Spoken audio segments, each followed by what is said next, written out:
Hi. SIP stoppage ratio 100% కన్నా పెరిగినప్పుడు ఇన్వెస్టర్స్గా మనం ఏం చేయాలి? భయభ్రాంతులకి గురవడం కన్నా ఫ్యాక్ట్స్ని చూసి తెలుసుకుందాం.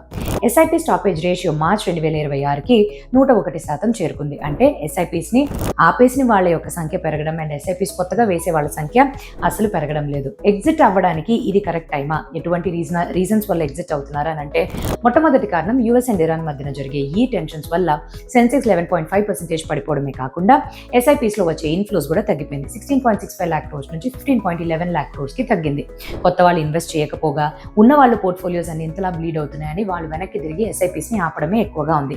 కానీ ఇది ఈ సంవత్సరమే చూస్తున్నామా అంటే కాదు. గత సంవత్సరంలో ఇదే టైంలోనే 100% చేరుకుంది స్టాపేజ్ రేషియో. అంటే అప్పుడు కూడా మార్కెట్స్ ఫ్లక్చువేట్ అయినాయి ఇలాగే.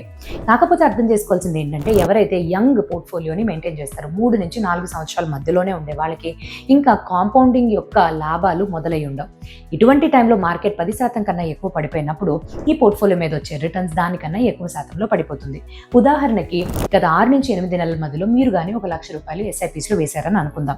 ఇప్పుడు 10% మార్కెట్ తగ్గింది కదా, సో 90,000కి చేరుకుంటుంది మీ ఇన్వెస్ట్మెంట్ వాల్యూ. అంటే ఎక్స్ఐఆర్ఆర్ వాల్యూ ఎంత అవుతుంది? -19.24%. ఇదంతా బాగానే ఉంది. కాకపోతే ఎప్పుడైతే పడిపోతుందో మన నెగటివ్ రిటర్న్స్ చూస్తామో వెంటనే మనం ఎస్ఐపిస్ని ఆపేస్తాం. అరే మార్కెట్స్ ఇప్పుడు బాగాలేదు, మళ్ళీ మారిన తర్వాత మళ్ళీ వేసుకుందామనే ఆలోచనలోకి, అపోహలోకి వెళ్ళిపోతాం. కొత్త వాళ్ళు స్టార్ట్ చేయాలంటే మార్కెట్ పుంజుకున్న తర్వాత చేద్దామని అనుకుంటారు. కానీ ఇక్కడ చేసే తప్పు ఏంటంటే, స్టాటిస్టిక్స్ ఆధారంగా 15 సంవత్సరాల పాటు ఎవరైతే ఇటువంటి సిచ్యువేషన్స్లో కొన్ని అంటే 5-6 ఎస్ఐపి ఇన్స్టాల్మెంట్స్ అనేవి మానేస్తారో వాళ్ళ టోటల్ కార్పస్ అనేది 2,30,000 వరకు తగ్గింపుగా మల్టిప్లై అవుతుందంట. సో మీరు టైమింగ్ చేయడం మానేసి దీర్ఘకాలికంగా మార్కెట్లో ఉండడానికి ట్రై చేయండి. Thank you.